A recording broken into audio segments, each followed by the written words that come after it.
Welcome to the pIBD Digest. This podcast explores paediatric inflammatory bowel disease, including Crohn's disease and ulcerative colitis. We're your hosts, Dr. Chris Bakewell and Dr. Tracy Coelho. In each episode, we'll discuss a specific aspect of paediatric IBD with an expert guest. This podcast is intended for healthcare professionals involved in the care of children with IBD, as well as for patients and families seeking to better understand the condition. The views expressed are those of the speakers and should not replace professional medical advice.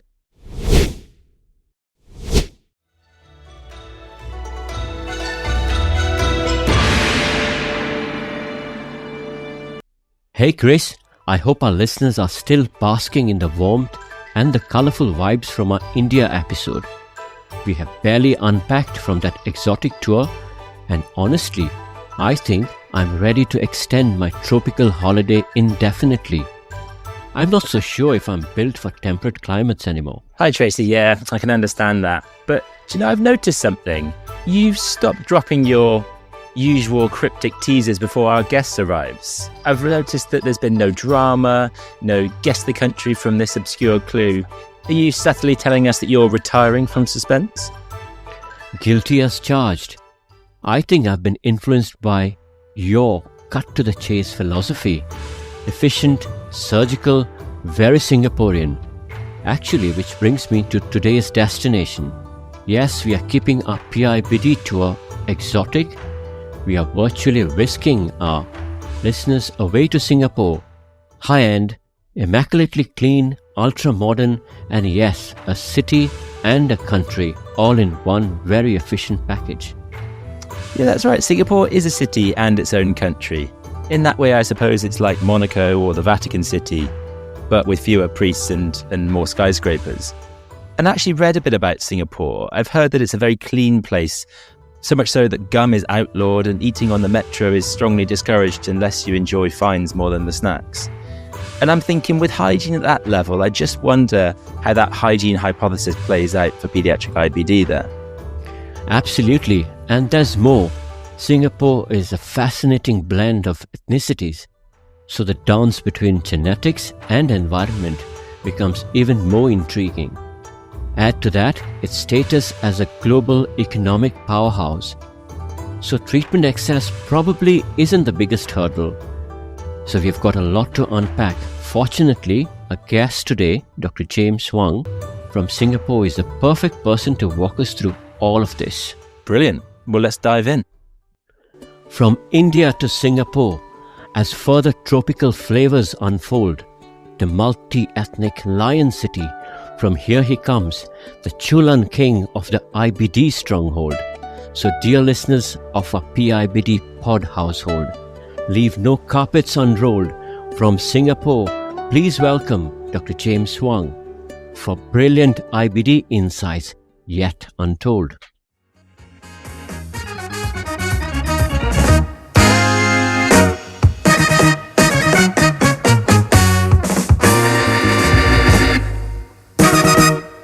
James, welcome to the podcast.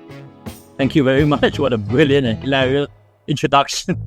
The perfect description of the poems. James, we've already established that we'll call you Dr. James for this episode, but James Huang. Thanks so much for joining us. Just to explain for you and for the listeners again, this is part of our series of IBD World Tour, where we essentially cast our net to the far corners of this earth and to get a sense of how IBD affects different populations in maybe different or similar ways, and how IBD is managed in those places. But we'd like to start by getting to know our guests, and I have to admit that I became quite intimidated when I read your bio on the National University Hospital Singapore website. You are a seriously impressive guy. Oh, no, not at all, please. Well, could you briefly introduce yourself?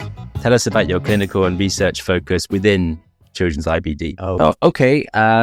Good day, everyone. I'm James. I currently hold a consultant pediatric GI job at the National University Hospital in Singapore. That's the main medical university in Singapore, by the way. I'm currently the pediatric IBD lead as well as the pediatric director of endoscopy in my hospital.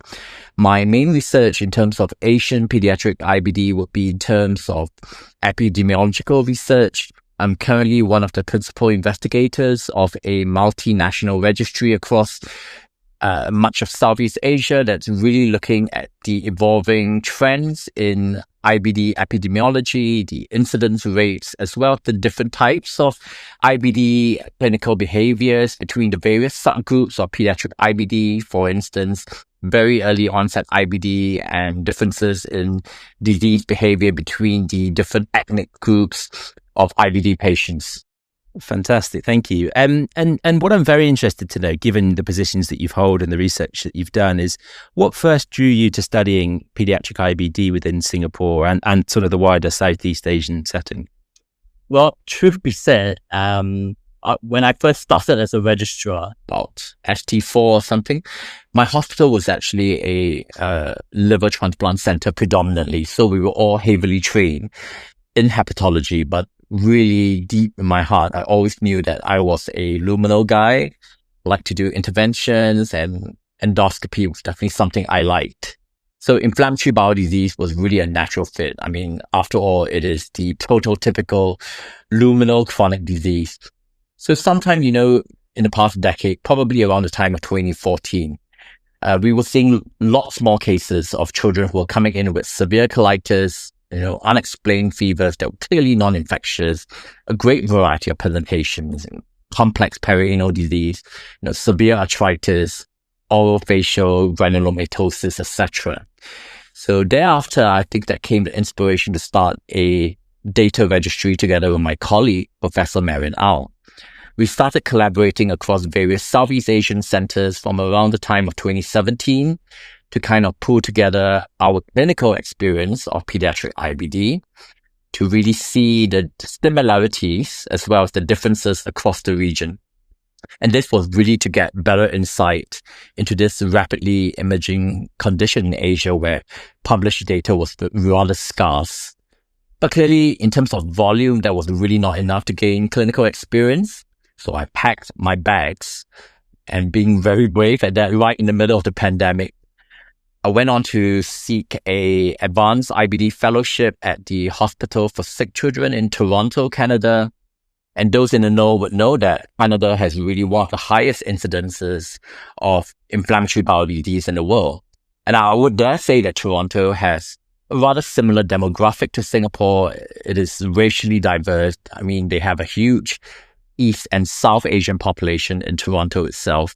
So yeah, it was really a perfect fertile ground to start this kind of epidemiological exploration about how the different ethnic groups influence disease phenotype and behavior.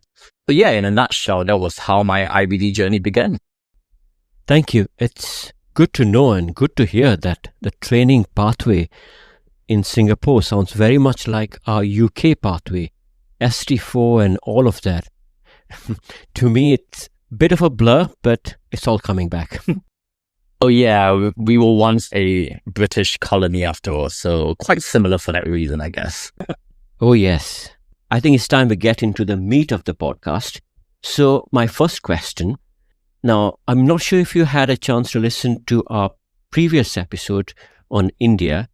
So Asia's reputation as a low incidence region for IBD, which is being rapidly challenged. And our India episode was just one example of that. So what do we know about the trends of pediatric IBD generally across Asia over the past 10 or 20 years? And how does Singapore's experience align with or differ from that trend? Well, I kind of alluded to that. Probably since the time 2014, 2015, that in the past decade, we have definitely consistently seen a rise in pediatric IBD cases. I mean, these are just estimates because largely across our registry, across much of Asia, we don't have that kind of robust, data registries like those in Scandinavia or perhaps in Japan, where they do meticulously keep IBD statistics as part of national insurance requirements. So all these, data published was really estimates from perhaps multi-center cohort studies. But we do know that prior to 2004, the incidence of pediatric IBD was pretty low, perhaps maybe 0.2 to 0.3 cases per 100,000 person years, definitely less than 0.5. But in the recent decade, at least from 2015 onwards, this has shot up by at least 10 times, if not more, to more than 4 cases per 100,000 years. So we were definitely seeing this trend across much of Asia. In fact, if we look at mainland China, we look at Japan, and we look at Korea, their incidence of pediatric IBD was getting pretty high and it was accelerating. And this was running in parallel to the speed of industrialization that we were seeing in Asia. I mean, people who know Asia would know that it was really undergoing a period of compressed urbanization, and this was really running in parallel to the rise of many different types of diseases such as IBD, atopy, and allergies. If we were to look at pictures of Singapore in the early 2000s and the pictures of the skyline in Singapore right now, we will see that it's drastically different. And I think that the speed of urbanization and these trends are really contributing to all these disorders of immune dysregulation, be it IBD or allergies. Just look at perhaps food or peanut allergies. 10 years ago in Singapore, it would be pretty rare to hear of a kid getting a peanut allergy, but I think I would say that right now, very similar to our trends in IBD, we are seeing that food allergies are getting much more common.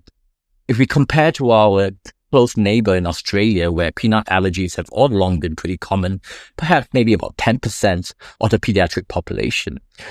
We are seeing that our trends are definitely moving towards that direction. I mean, it's still not that common, but I think food allergy is really, really rising in incidence as well. And what was really interesting that when we actually witnessed our Singaporean adults migrating to Australia, their children were actually, picking up the same phenotypes as Australian children. So that speaks a lot about the environmental effect. You need a little bit of genetic susceptibility, but definitely that speaks to the role of the environment in the eventual phenotype of IBD and allergies as well. Wow, there's a massive rise, 10 times what it was a few years ago. I'm sure Chris will have further questions about papers and stuff like this.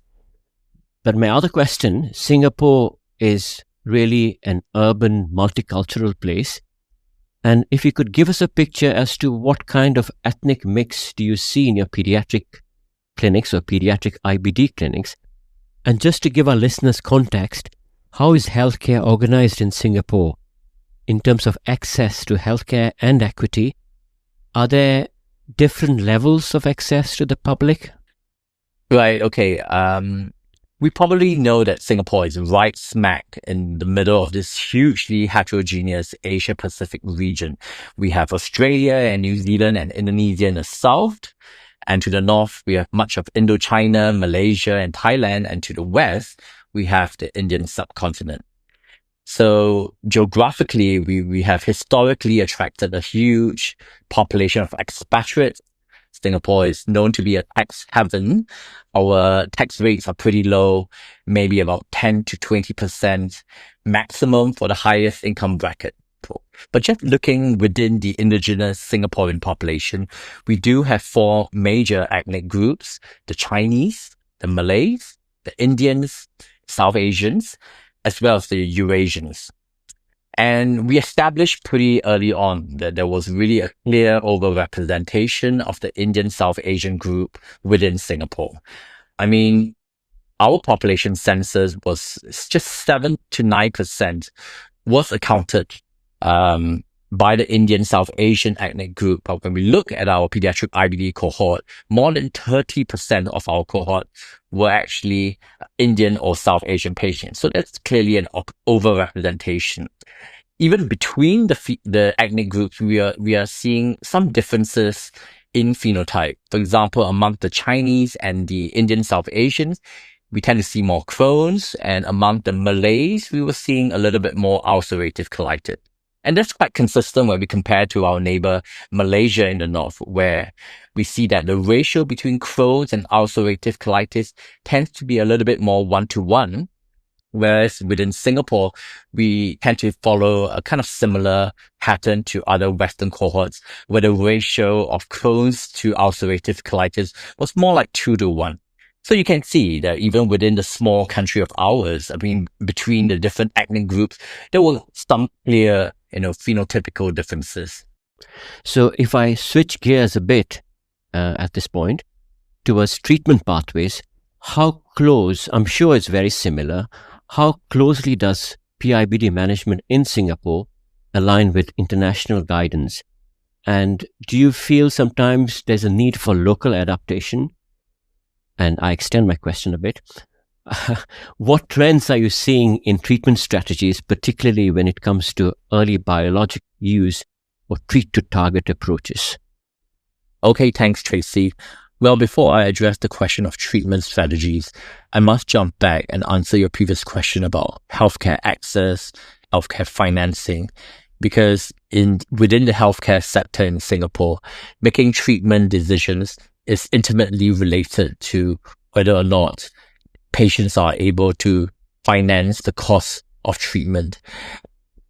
I'm not sure whether people in the audience realize, but Singapore can be an extraordinarily expensive place if you were to have a chronic disease and you do not have the means to finance your cost of treatment. I would like to take the privilege of drawing a comparison between the Singaporean and UK healthcare system, because, correct me if I'm mistaken, in the UK, I think much of the responsibility of healthcare financing goes back to the government, is deducted from taxation, and is pretty much a single payer system. Whereas in Singapore, as you may have heard from me, our taxes are pretty low. So the government has to put some responsibility of healthcare financing back on the patient. That means from our monthly income, for example, we do contribute to a mandatory healthcare savings account. That means the patient, him or herself, would take some responsibility for our own healthcare cost.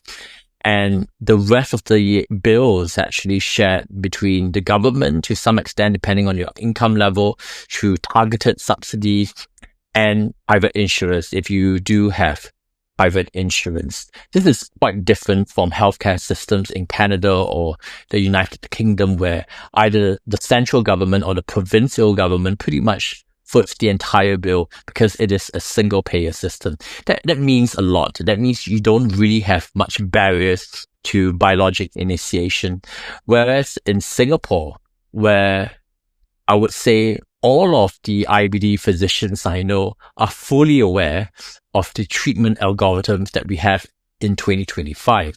We know that moving beyond clinical biochemical remission is no longer the treatment target, but rather, moving towards mucosal healing, endoscopic remission, and perhaps aspirational as it sounds, perhaps even transmural and histological healing may be future therapeutic target.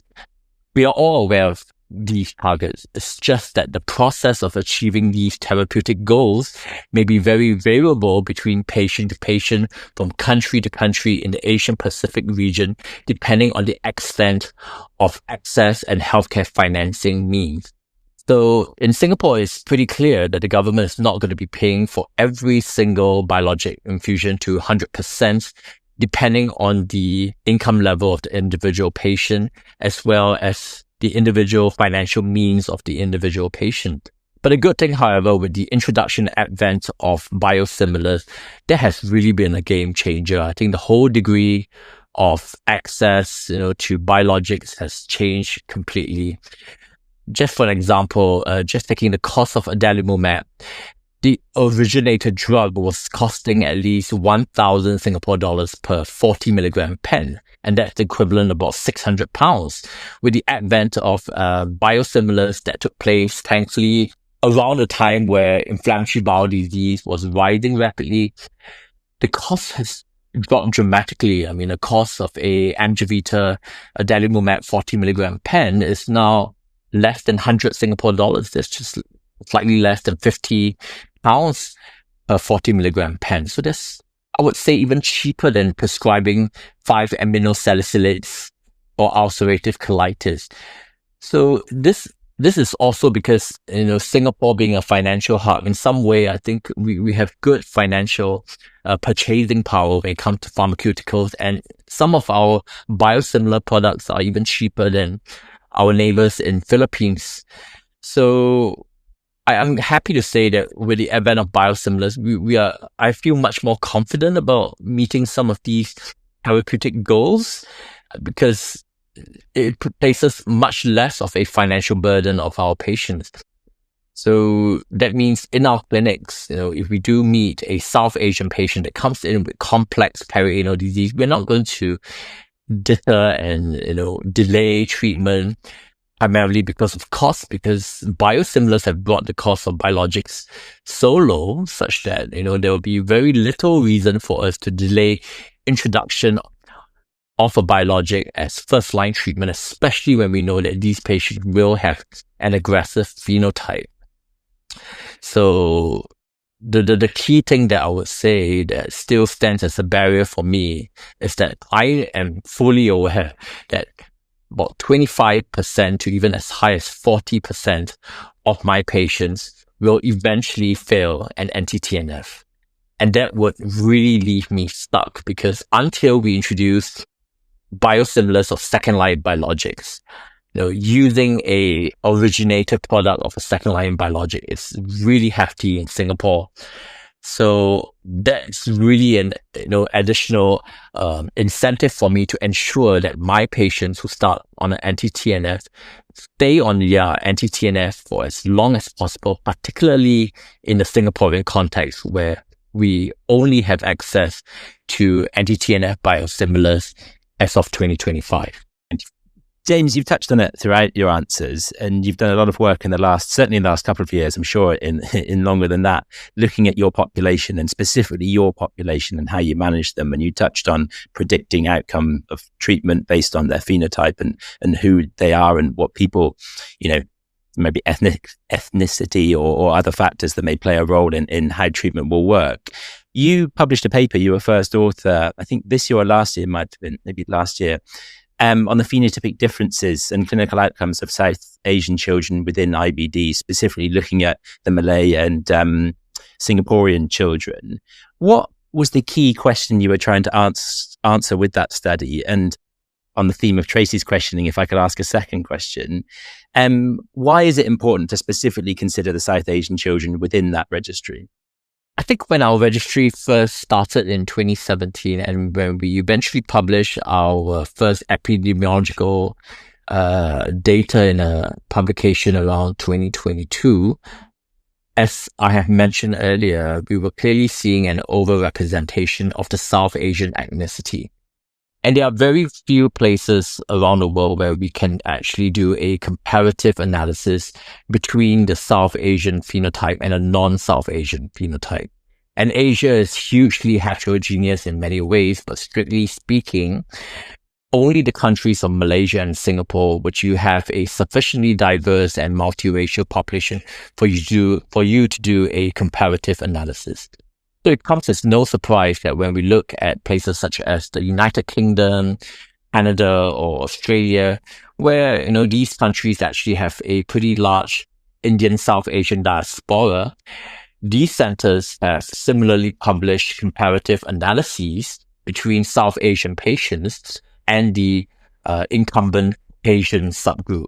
But what I wanted to test was whether or not these analyses would still hold true if you were to change the comparator population. That means within the Singapore-Malaysia context, if you were to compare the South Asian subgroup population to a East Asian or Chinese Malay comparative population, would these comparisons still stay the same? And what I clearly found was that there were actually a lot of similarities. I mean, whether it was in the United States or United Kingdom, we're seeing a lot of South Asians having perianal disease, for instance. But what was not too similar was that I think many of these Western cohorts actually noted that South Asian patients actually were younger than their Caucasian counterparts. Whereas in our population, where we compare Indian South Asian IBD patients to East Asian or Chinese or Malay patients, the non-South Asian patients were actually the younger ones, and the South Asian IBD patients were actually older at the point of disease onset. And we do have a theory for this because overall, as our cohort, in terms of our overall IBD cohort, we are seeing a lot more very early onset disease. Our rates in our initial cohort was as high as 30%. That means 1/3 of our patients were all experiencing IBD symptoms for the first time, less than the age of 6. And we started thinking a little bit harder, what were the reasons why? And if we look at some of the genes that are implicated in very early onset disease, or in some groups having a monogenetic mutation for very early onset disease. And it's quite interesting that one of the most common causative mutations is the interleukin-10 receptor mutation gene. And interestingly, that mutation has an East Asian predilection. That means primarily in mainland China, Japan and South Korea. There's a theory for this because in the old times of ancient China, where parasites were very endemic along the Yangtze River, having that mutation that was pro-inflammatory was actually protective for survival in a place where parasites are endemic. I think we all know that parasites like to dampen down our body's inflammatory response so that parasites could stay as long as possible in our body. So something like a IL-10 receptor mutation, which is pro-inflammatory, actually had a survival advantage. And we were seeing that this mutation was pretty common among our East Asian patients. And you would know that many of our Singaporean Chinese actually had their ancestry from mainland China. So that's why I think when we were comparing South Asian patients to East Asian patients, we had this theory, maybe East Asian patients, or rather patients of East Asian ancestry, may have a younger onset of disease due to some of these postulated genetic differences. It sounds like potentially some of those findings you were expecting, and you just wanted to clarify to make sure the same trends held true in terms of phenotype of disease. Was there anything that particularly surprised you? Was there anything that really stood out as something that was new, having done all that work, in terms of your understanding of the population that you sort of treat? Well, I wouldn't say that I was, at all surprised about many of the findings, because my original intent was to just validate the findings of previous comparative analysis done within a Western or Caucasian context within a Southeast Asian population.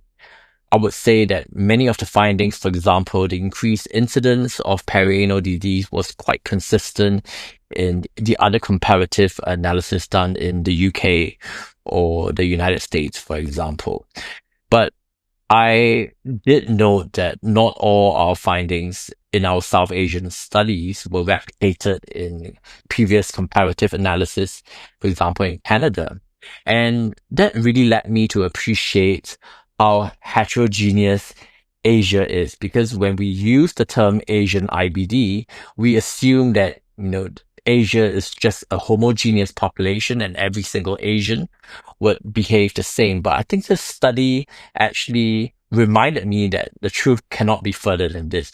Even within India itself, and since you guys just had a podcast with an Indian speaker, then perhaps you may appreciate that even within India, there appears to be an Indian divide, where you have the North Indians favoring a colonic or ulcerative colitis phenotype, and the South Indians actually favoring a Crohn's phenotype. And perhaps that's why I postulated some of our findings may differ from places like Canada, because in Singapore and Malaysia, most of our Indians are actually from South India, i.e. Tamils. And perhaps that's why we do see a Crohn's predilection amongst our Indian patients who are of South Indian origin. If we were to compare that to studies that were conducted in Canada, where I did train, where most of the South Asians or Indians are Punjabi or North Indian, then we could understand why the Canadian studies were offering or were observing a colonic IBD predilection or ulcerative colitis predilection in their South Asian population. So that really speaks to me, in terms of how heterogeneous the entire Asia Pacific region is. Yeah. That's brilliant. And do you think there's, based on those findings, would you say, speaking to people that maybe haven't read that study or people within your region that want to know more, how would those findings influence everyday clinical decision making if you are managing South Asian children or any of those ethnicities within pediatric IBD? Well, I would say the simplest thing that one would take away from the South Asian study that we published would be to be simply aware of the epidemiology of IBD within the Singapore-Malaysia context. That means if a South Asian child walks into your clinic, unexplained anemia, regardless of whether or not they have much abdominal symptoms, if you do a physical examination, you see perianal tags, even if you do not see a fistulous opening, you need to have a high clinical index of suspicion that these patients will eventually develop potentially aggressive perianal disease and may have a poorer disease outcome if we do not naturally halt the disease progression with the early use of biologics. We just need to have a very healthy level of respect for this patient population, given the findings that we have from the South Asian study. So the South Asian study that we did show that a lot of our South Asian patients, despite having a high incidence of perianal disease, were actually rather reluctant to utilize biologics even as late as 5 years from disease onset. And in our study, we were also seeing that at 1 year, there was actually not much clinical difference in terms of remission rate between the South Asians and the non-South Asian groups. But by the time they hit the 5-year point from disease onset, there was actually a trend favoring poorer remission rates among the South Asian patients. And we think this could be due to the lower than expected biologic utilization rates given their higher incidence of perianal disease. And this, we think, at least anecdotally, is due to the high prevalence of cultural beliefs amongst these South Asian patients. And I think this can be a great talk on its own. I think Asians in general tend to believe a lot in complementary and alternative medical practices. And that's particularly true in the Indian population. So what I would like to see that prospectively with the introduction of biosimilars in the Indian South Asian patients and earlier utilization of biologics in this vulnerable subgroup, whether or not their natural history changes.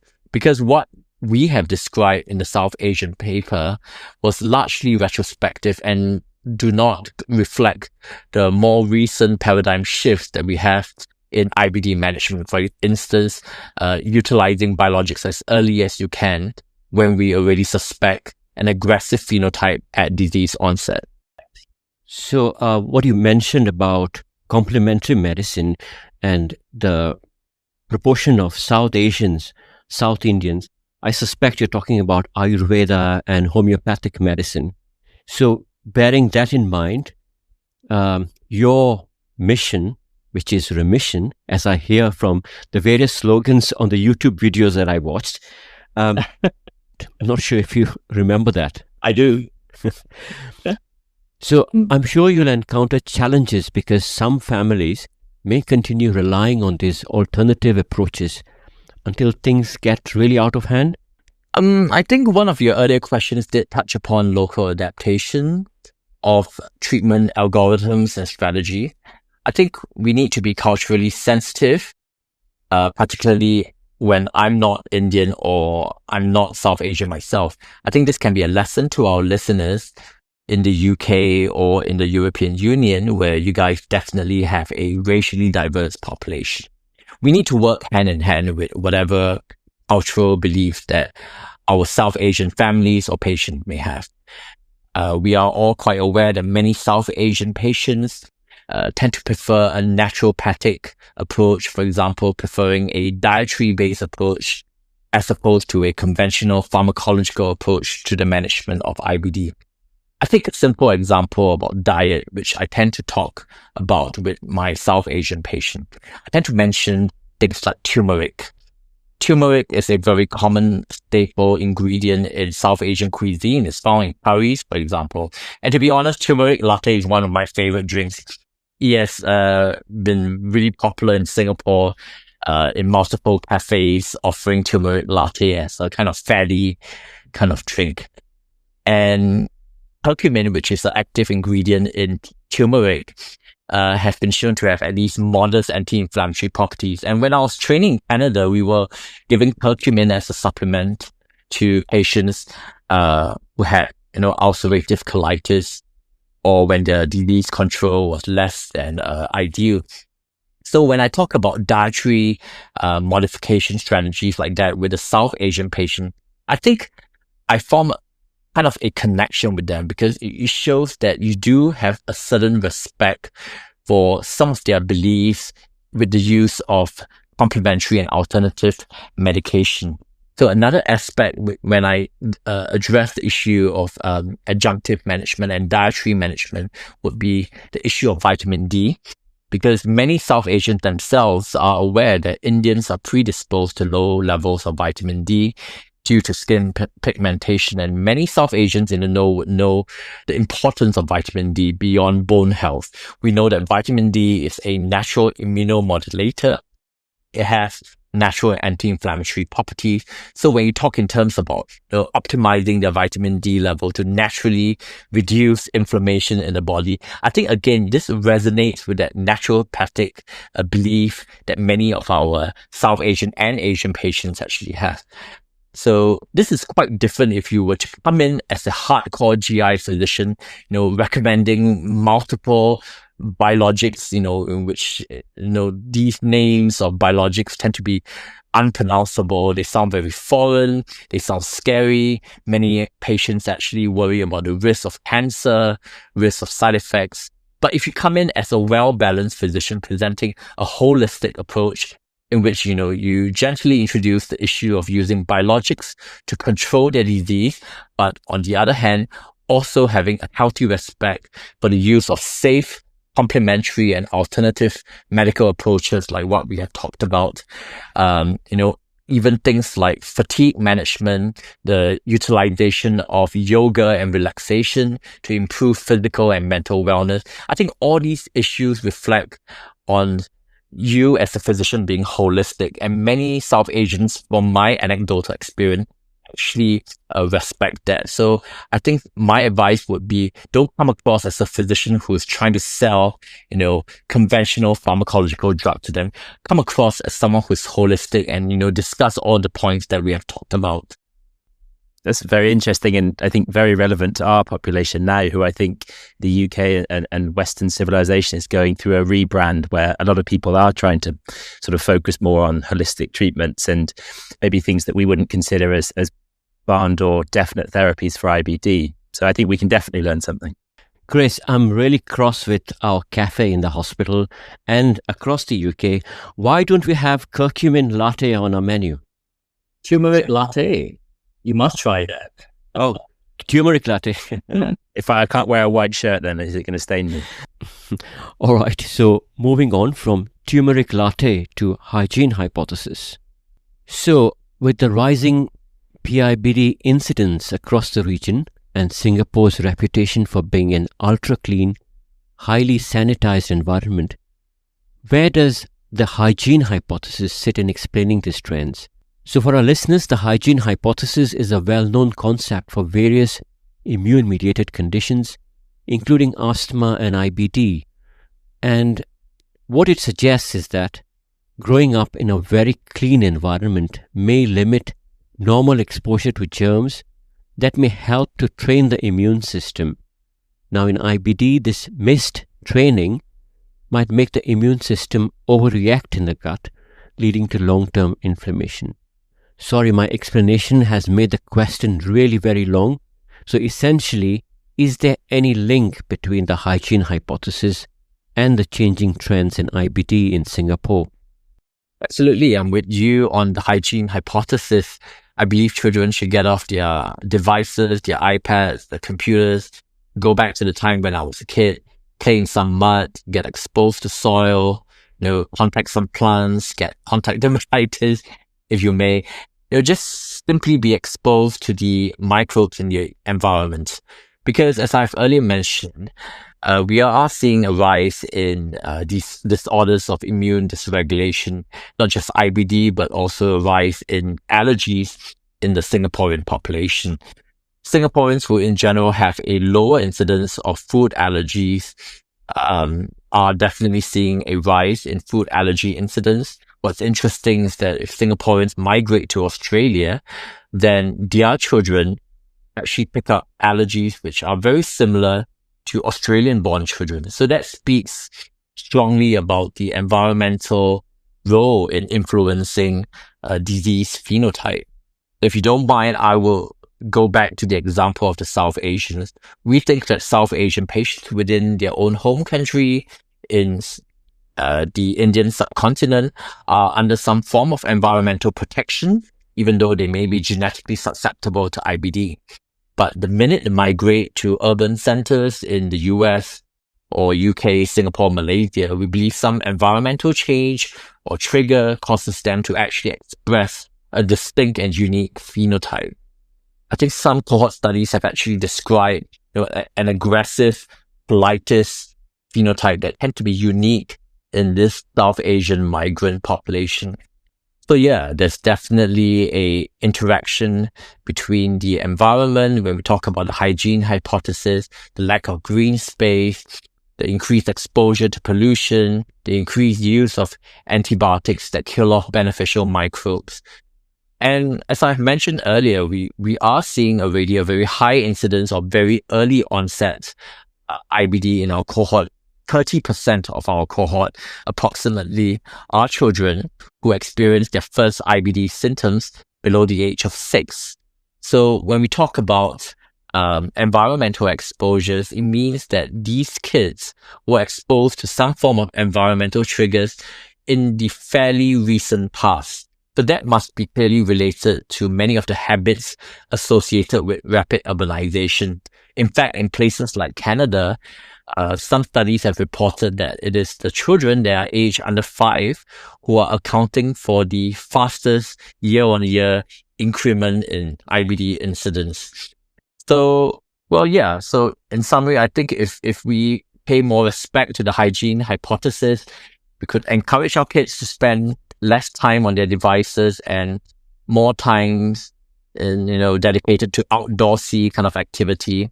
I don't know what is it like in the UK. I mean, whether or not they're like Singaporean kids, where there has been a kind of a shift in the patterns of activity where children in general tend to prefer much more time on their devices.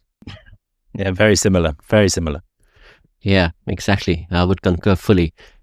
Right. So back to science. I know that the epidemiology in Singapore is different when compared to India. But is TB something that clinicians worry about when diagnosing IBD? Or for that matter, in recent weeks, in our MDTs, we have had lots of discussions about intestinal amoebiasis.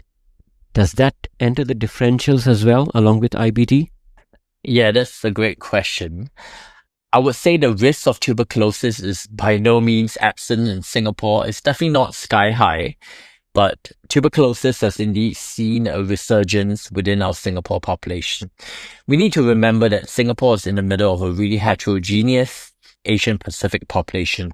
We get lots of medical tourists from Indonesia, the Philippines, the Indian subcontinent. So tuberculosis is, to this very day, a very relevant topic for doctors who manage IBD. I definitely still have a healthy respect for tuberculosis. I see that even my colleagues from India would give a trial of anti-tuberculous therapy, even though the clinical endoscopic findings will be otherwise supportive of Crohn's disease occasionally. So it will be mandatory for us to do a TB quantiferon, a TB IGRA assay, a chest X-ray before any form of IBD immunosuppression is initiated. And I would say that with such good molecular assays being part of standard of care, we feel a little bit much more assured in initiating, high level kind of immunosuppression, be it biologics or small molecules therapy, especially when our patient population consists of a substantial number of medical tourists from the surrounding region. I personally have had not much experience with amoebiasis. Well, I mean, just as a joke, if you believe the hygiene hypothesis, then maybe having an occasional parasitic infection may be good for you in the long run. But I have not encountered amoebiasis as a confounding factor with the differential diagnosis of IBD. But I think what would be much more relevant and what I would like to caution our listeners and patients alike, that while we are getting enthusiastic about the rise of IBD and the need to be aware about IBD in general, we also need to be very cautious about making an overdiagnosis. There remain many examples of IBD mimics. This can be a lecture by itself. Many conditions can mimic IBD, be it a self-limiting colitis, a protracted episode of bacterial gastroenteritis. And time again, I think patients have been subjected to endoscopy prematurely and have been started, unfortunately, on IBD immunosuppression prematurely. So while we get really excited that IBD is rising in Asia and we do not want to miss cases of IBD, I think many times we need to have that kind of clinical wisdom that alternative diagnosis and IBD mimics definitely do exist. And I would argue to some extent that in certain parts of Asia, I think these alternative diagnosis or IBD mimics may be much more prevalent than IBD themselves. So I think we do need to take a rain check on that. Yeah. Talking, it struck me how important it is for people like yourself, well, all across the world, and our guests that we've had from different countries on this tour, of, shedding light on what IBD looks like in different parts of the world, because it's very similar, but you get different perspective based on your population. And as you've talked about, the mass emigration and immigration, the kind of turnover of population that you have really does add something to our understanding of what IBD is like. And then in addition to that, your unique perspectives of a very highly developed country being surrounded by some countries that have a slightly different sort of overall financial situation or approach to life. What do you think are the key unanswered questions when it comes to pediatric IBD, and where do you see the future of research within your part of the world within that population? Well, I think one of the key unanswered questions when it comes to pediatric IBD is that we still do not have a very precise idea what would be the best treatment to offer right from the start and go to a particular IBD patient with a particular disease phenotype, behavior. And when it comes to dosing IBD medications, we still are relying much on pharmaceutical recommendations, on published dosing guidelines.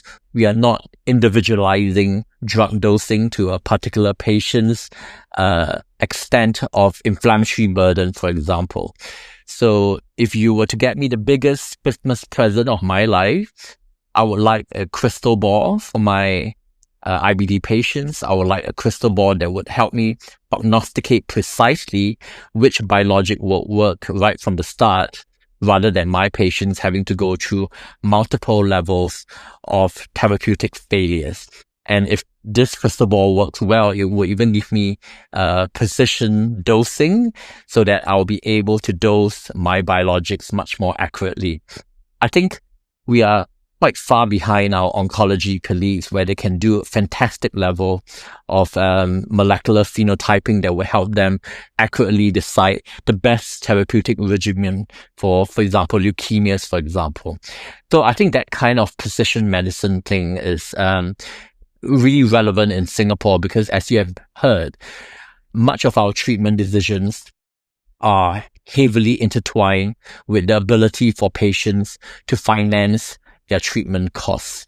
So if I know right from the start that you are going to fail conventional anti-TNF biologics, and perhaps a small molecule would work best for your kind of inflammatory bowel disease, then I'm not going to waste your money. I'm going to find every single means to go straight to that particular therapy of choice, rather than you endure all the side effects and the financial, effects of having multiple biologic failures. So I think we are not too far off. I think one day, we will achieve a certain state of precision medicine as our oncology colleagues have done for their leukemia patients. And I think treatment of IBD patients in Singapore would be eventually much more cost effective, especially when we are able to know the right treatment right from the start go. Yeah, absolutely right. And maybe this very early onset IBD will describe itself a bit more clearly, and there'll be other treatments that we can give that are more specific to their disease pattern based on their genetics as well, which, in our previous episodes we talked about. And then I think we've answered this question. It's sort of maybe the last question of the podcast, sadly, but do you think there are any lessons from Singapore's experience with pediatric IBD for us in the UK, or you've talked about the Canadian populations, the Australians, the US? What do you think we should learn from you? Yeah, I think based on the Singaporean experience, perhaps for the listeners in UK, maybe you guys may want to appreciate the NHS better in some respects. I mean, it was so refreshing when, I was working in Canada under a single payer system where we were able to offer second line or even third line biologic treatments without much financial consideration, provided we were able to justify the indication for therapeutic use. I think that's quite different from Singapore, where it is a multi-payer system. So the key thing that I would always tell my Singaporean patients is that, if you want to be financially stable when you have IBD, we need to ensure that your anti-TNF therapies work, because they are the most cost-effective option that we have for your IBD because of the availability of anti-TNF biosimilars in Singapore for a very low price. The minute you get an anti-TNF failure and you need second-line therapies or the use of these newer small molecule therapies, the cost of your treatment is going to go up quite substantially. So the common message that I have to parents and patients alike is that think of your marriage to an anti-TNF biologic like a marriage of commitment. Think of it like you are choosing a husband or wife or a spouse for yourself. That means you have to stay faithful to your anti-TNF biologic. There cannot be an issue of non-compliant, cannot be cycling between spouses, cannot be cycling between biologics. So that means me as a marriage counselor, I need to get this marriage right from the start. That means getting the right induction dosing of drugs, ensuring that we are treating, with the appropriate amount of dosing, to match the degree of inflammation that patient has, in order to prevent unwanted immunogenicity, unwanted antibodies that would destroy the marriage, and that would leave me with no other option to switch to a second line biologic. And I think another lesson that, one could learn would be from our experience with very early onset disease. You have heard that about 30% of our IBD cohort is accounted by the very early onset IBD group. And this is a group that is greatly underdosed by conventional biologic dosing recommendations. It is not unheard of that, I would need to use maybe about 20 to even 30 milligrams per kilo per dose of, infliximab just to get a young child who's maybe about 2 years old into remission. And many parents actually, kind of counter argue if there really a need for such high dosing in this very early onset group. Is it dangerous for them to go beyond, the convention of 5 milligrams per kilo per dose? So I think we really need a lot more robust, therapeutic research into the dosing and, precision dosing in this quite niche group of IBD patients who are very early onset, who cannot follow standard therapeutic guidelines. We actually need to fight the fire of inflammation with adequate strength If not, we will lose the battle and it would just be a slippery slope down all the way. You come up with very nice slogans and nice analogies. Treat biologics like your husband, wife, partner. I'm not sure how well it's going to resonate with our listeners. I'm sure it will. No, I was thinking that's the next thing I'm going to say to my patients, because I feel exactly the same way. When, especially in your population, when access to second line biologics may be much more challenging for us because we have ready access. You fail one, you get to go try the next one. You eventually run to the end of the line very quickly if you take that approach too soon. So yeah, very important point. Yeah. Chris, doesn't mean that we can choose one wife and then the second and the third. That's not what I mean. I hope not. James, this has been a great discussion. Thank you so much for your time and for sharing your insights. I'm sure Chris will agree it's always valuable learning from colleagues across the globe. So we hope to speak to you soon again and hope we see you at some conference in the future. Thank you so much. Thanks so much, James. Really appreciate it. Yeah, thank you guys. It was a pleasure to be here, and take care. Dear listeners, I'm sure the Singaporean vibes have left you some food for thought, especially the hygiene hypothesis. But let's be clear, this is a hypothesis, not a hygiene exemption. Your immune system may like challenges, but in the interest of public health, the hygiene hypothesis is not an excuse to good hand washing or even showering. So challenge your ideas, not your personal hygiene, or for that matter, your friend's patience. Thank you for listening.